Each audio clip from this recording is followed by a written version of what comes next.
Hi, Jan here. Um, Welcome to the channel. Welcome back if you've been before, and welcome if you're new. I was watching a YouTube the other day from Joe Scott. I think it was entitled something like "The Operation That Proves There's No Free Will," but it was talking about the operation that's performed on sometimes on severe epileptics, whether they completely sever the two hemispheres of the brain. And it was just such a really, really interesting video, but reminded me so much of when I first had my brain injury. And, you know, the title of the channel, Tales from a Broken Brain, you know, clearly states that there's something wrong with me, but I don't think I've ever sat down and told you what happened. So here we go. That's the story for today. And it started literally half a lifetime ago. I was going to say I'm 66 now. I was 32 at the time. I was working full-time as part of the management team in the duty-free shop at the airport. I live near to Gatwick Airport. And I don't remember the day before it happened anything out of the ordinary. I don't remember headaches or anything like that, but 30 odd years ago, would you remember? Anyway, I went to bed, it's a work day, the alarm goes off, I wake up, and as soon as I got out of bed, I'm aware that there's something feels odd on my left-hand side. Kind of a little bit pins and needles-y, but not quite as painful as real pins and needles. But it just felt like I'd perhaps slept awkwardly and it had gone a bit dead, and, you know, nothing that made me at all concerned, apart from the fact it was the whole way down. It wasn't just one arm and one leg, or one leg. It was everything, all down my left-hand side. But without really thinking that much about it, I got up, got dressed, went to work, carried on as if nothing was happening at all. You know, it was just felt all through the day, it was just like, you know, that should have gone by now. You know, it just felt odd that it was just continuing, but got on with my work as I normally would. But I think it was that day, or it may have been a very, very soon afterwards, one of my colleagues said to me, "Why are you limping?" And my immediate reaction was, "I'm not." And I took it almost as an insult. But, you know, I'm not limping, but I must have been. Otherwise, they wouldn't ask why I was. And it was obviously something that I didn't normally do. Otherwise, they wouldn't have picked up on it. But that was, you know, those two things were the first real signs that there was something really not right. Then, strangely enough, although I used to wear full makeup for work, so I'd had a mirror there and been looking at my face when I was putting my makeup on, obviously not taking that much notice, because I also had to get a photograph done for, I'm not sure if it was for an ID or a passport or something, but I needed to get a photo done. And in those days, it was before digital cameras and or even mobile phones with cameras in. So I had to go to one of those photo booths at the airport, and you sit there and put your money, sit on that windy stall, and then your 4 little passport-sized photos pop out. And as these photos came out, I'm looking at my face, and I thought, my face looks odd. It looks all kind of dropped on one side. But I thought, well, you know, I was still feeling odd down my left-hand side, but the days are ticking on, and I'm still working, I'm still functioning. I hadn't gone back to normal, but I was still kind of okay. So it was literally about 3 weeks later, I finally thought I perhaps ought to see a doctor. And so I phoned up the doctors and said, "Can I make an appointment?" And I said, "It's not urgent." I didn't think it was, because it, like I say, it had been 3 weeks now. And the receptionists in those days used to completely quiz you on what's the matter, to kind of try and triage you on the phone, as it were, so they can see if they give you an appointment with the doctor in the first place. But anyway, this receptionist started trying to quiz me on what's happening, and I said, I think I might have had a stroke. And so she said, right, come straight in. And I said, well, no, it didn't just happen. It was some weeks. She said, just come in now. So I went in, saw the doctor, who had a look at me, started doing all sorts of physical exams, you know, looking at strength on one side of me compared to the other side. She had some cotton wool balls, and she was touching me with cotton wool on one cheek and on the other cheek to see if I could feel the difference, and all these other things. And she said, I'm inclined to agree with you. I think you need some specialist. And I said, well, you know, I'm kind of okay with it. She said, no, we need to send you to a specialist. But it was months before that appointment came through, and I went to see the specialist. He agreed that he thought it was a stroke, but decided the best thing to do was a brain scan. So then they put me through, there was one test that they had that I remember, because it was so painful. They had to put electrodes all over my head, and then they would do flashing pictures, and the electrodes measured the amount of time it took from the eye to the optic nerve at the back of the head. And it was when they were putting on these electrodes on the head, they had to get like almost sandpaper to just scratch the top of the skin so that their things would stick on. And I remember that being quite painful. And then I had a proper full-on, was it CT or MRI? I get confused between the two. I had a big scan anyway, and I just remember laying there with my head in this machine as it going zoom, zoom, and thinking that, you know, the other side of the glass, there are these people who are operating it and looking at what's going on. And I thought, they're looking into my brain. They can see what I'm thinking. Don't think about anything rude. I thought different areas of my brain might light up, but the worst thing is to think, don't think anything rude, because then the first thing you think of is something rude. But the brain scan was done. I can't remember at the time when I went for the follow-up appointment. I can't remember exactly what he said, apart from the fact that he offered me surgery. And I just couldn't see the point in having surgery, because whatever had already happened. It had affected me. It was an ongoing effect, but I was still functioning at that point, as far as I was concerned, quite normally. Although there were other things that I had started to become aware of.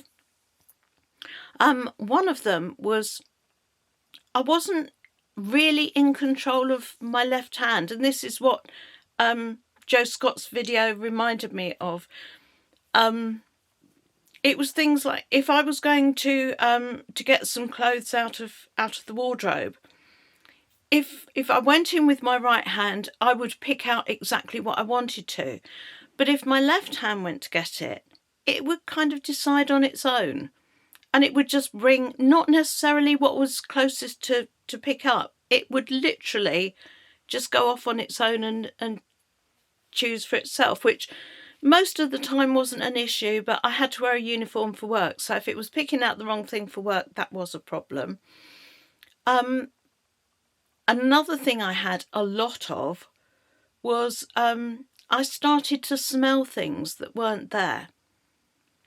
And I've heard this in case of other people with brain injuries, and I was actually very, very lucky in that what I could smell was coffee, which especially if I was in my own home or at work, I knew that it couldn't possibly be a smell that was happening there and then.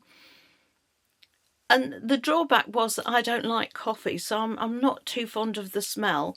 But I have heard of other people who've smelt burning rubber, tyres, burning tyres, which is quite a disgusting smell. So I consider myself to be very lucky that that's what I got. And, okay, I don't like the smell, but it's not that bad.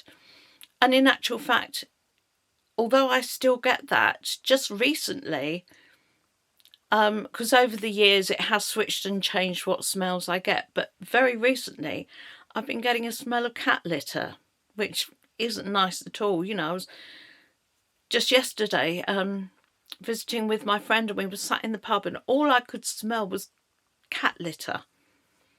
And you know, there's no cats in the pub. I can smell it here in my bedroom. I have no cats.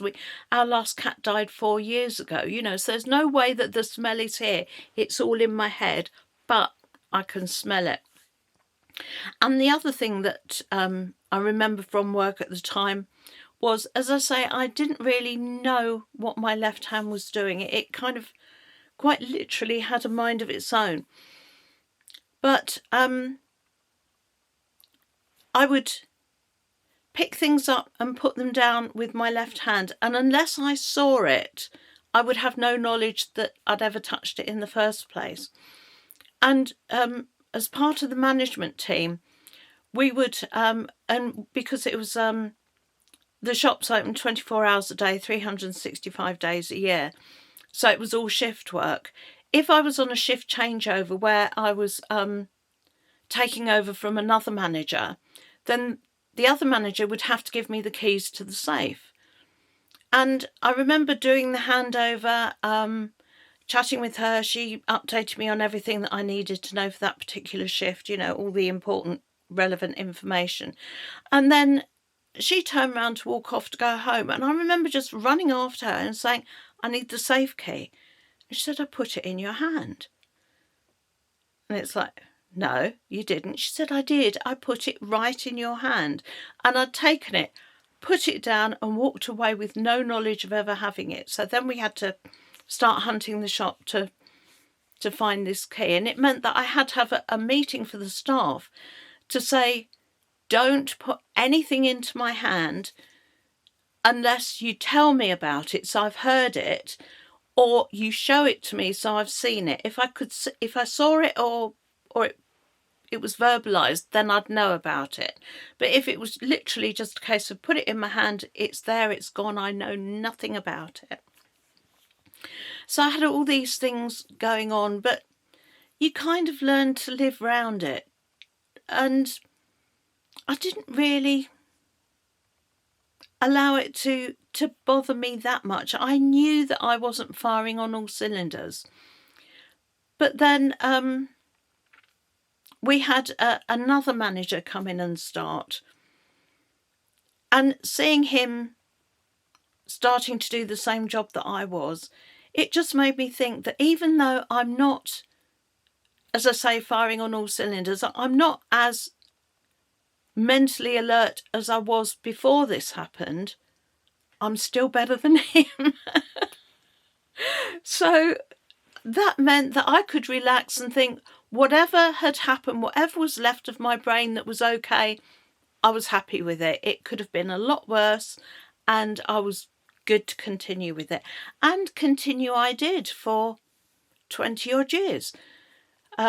Just carried on as normally as I could, you know, still all through those 20 years, never got rid of the strange sensation on my left-hand side. That's with me to this day. Still get odd smells sometimes. Don't have as much strength on my left-hand side. I don't have so much of the phantom stuff now, but I think possibly that's mainly because over the years, I've learned to use my dominant side far more. And so I don't have a problem with the right-hand side, and that's the side that I'm using more. So anyway, that all went ticking along for 20 odd years, and everything was fine. And then one day, we'd gone out with some friends. I developed the most almighty headache, really excruciatingly painful. I've had migraines since childhood, but this one was something else. So I had this dreadful, dreadful headache. We came home. We'd got the TV on in the lounge. Neil went up to bed, and I said, I'll be up in a minute. And as I'm watching TV, the right hand third of the TV just went missing. I just couldn't see just the third of it on the right hand side. The left hand side I could see fine. So as soon as something like that happens, you kind of do like that. No, it was still the same. Like that, still the same. And I couldn't work out how, with both eyes together or either eye individually, I just couldn't see that part of the TV. It was just so bizarre. So in any case, I just thought I just need to go to bed. You know, I'm in pain. I've got to go to bed. So went up, went to bed. And then to this day, I don't know what happened. I don't know if I went to sleep and fell out of bed, whether I got into bed and tried to get up. And all I remember is my bed was closer to the wall and where the radiator and the window is. And I, for want of a better word, woke up. I don't know if I'd passed out. I don't know if I was asleep. I became conscious, shall we say, of laying in between the bed and the radiator, laying on the floor, kind of wedged in between the bed and the radiator. So my son was staying with us at the time, so he was in the bedroom the other side of the house, and Neil, my husband, has always slept in the bedroom that side of the house. We've never shared a bedroom in all our married life because I don't sleep well and he snores. And if there's one thing worse than having insomnia, it's insomnia with somebody snoring very, very loudly next to you. So it's always been better for us that we have separate rooms. So I'm laying on the floor and I'm trying as hard as I can to shout or make a noise, or, I was trying to bang on the radiator. I just couldn't rouse either of them. But eventually I managed to drag myself to my feet, and I was couldn't walk easily. There was something very wrong this time, but I managed to get down the corridor and get into Neil's room. And I turned the light on, and I was actually angry with him because I'd been calling and he'd not heard me. But he just sat up in bed. And I said, I've been trying to call you. And he just said, lovely, I think you've had a stroke. And then he started shouting to my son. He came into Neil's room as well. They're both looking at me and they said, no, you've had a stroke. So it was 999, ambulances coming out, straight into hospital. And I think almost straight away I was taken in for scans and things. And yes, you've had a massive stroke. The strange sensation on my left-hand side wasn't particularly worse, but there was more of a weakness on my left-hand side. And my speech was affected then. I could talk, but it wasn't easy. I was struggling to make myself known or understood. And I'm trying to think back, because even this is even this is now 14 years ago. It's a long time ago. So I'm trying to think what was happening when I was in hospital at the time. And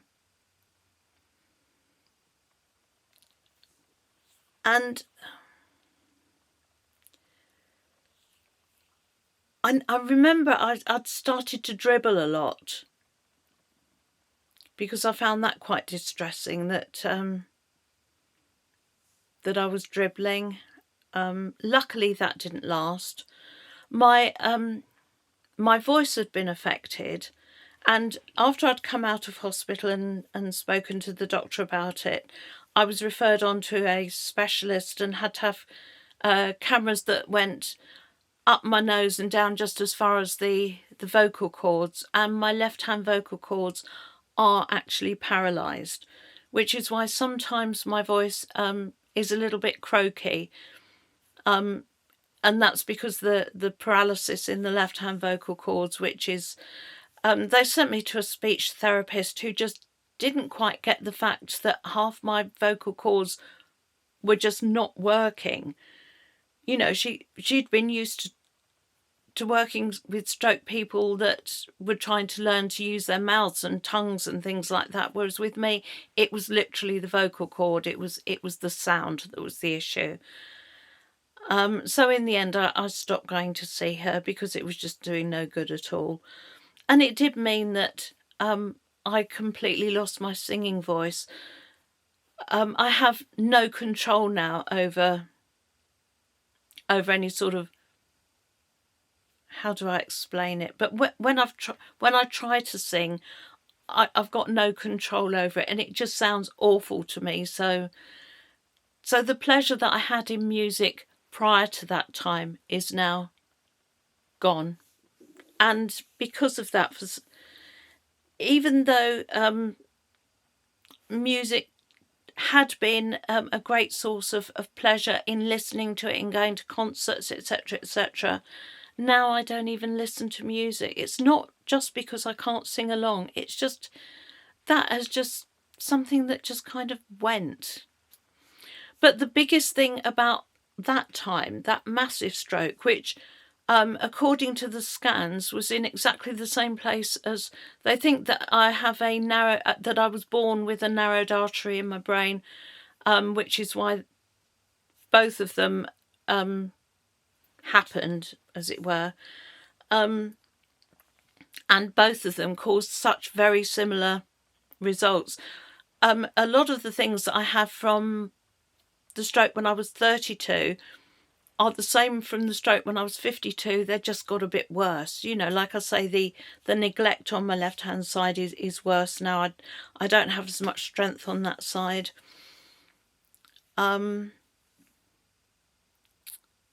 I'm trying to think, because I've had many kind of incidences of things that made it slightly worse. So they were like the first two.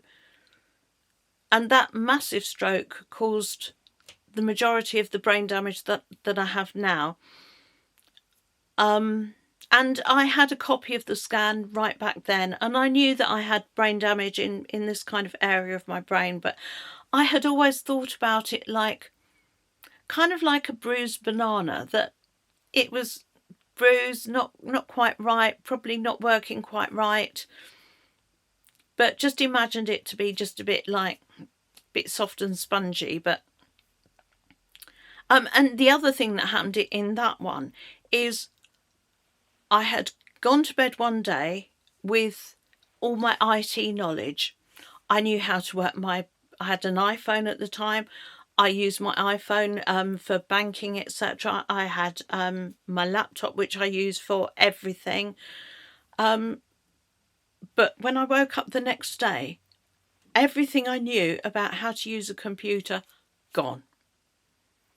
I barely even knew how to turn it on, but if I managed to get it on, that was it. It all knowledge was gone. And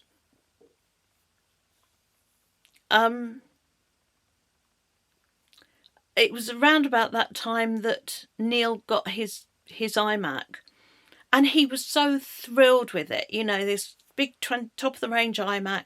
He was so thrilled with it that he wanted to buy me one as well, and eventually did. But I just couldn't work it. I just couldn't understand how to make it work. Plus, I'd got the copies of my brain scan on discs from the hospital, but they wouldn't work in the iMac. So I'd also bought, because my laptop had got broken somehow, and I bought a new laptop with Windows 10 had just come on, and I couldn't work Windows 10. I couldn't seem to make the transition from Windows over to the Mac operating system, and I just kind of stopped using computers. You know, for nearly 5 years, I just stopped using it. I wasn't really doing anything that I needed a computer for. And all of my effort was just going into trying to get back to normal. You know, to try and force myself into being as good and as healthy as I could be. You know, I could have at that point quite easily just given up and sat in a chair for the rest of my life. But I developed a kind of motto: never give in, never give up. And I would force myself to do things. It didn't matter. And, you know, it was a painful recovery, and it took many, many, many years. You know, being as good as I am now, sometimes it's hard for me to look back and remember just how badly affected I was at that time. But I was incredibly severely affected. And it took a lot of time and a lot of years to slowly get back to,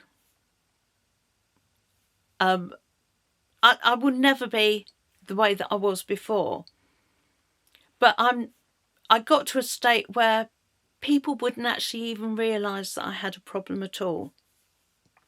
So I'm going to call that it for this video, and then because I can feel my voice is giving out, but I'll make another video about what happened after that. So if you stuck with me this far, thank you very much. Don't forget to like and subscribe. Okay, lots of love. Bye.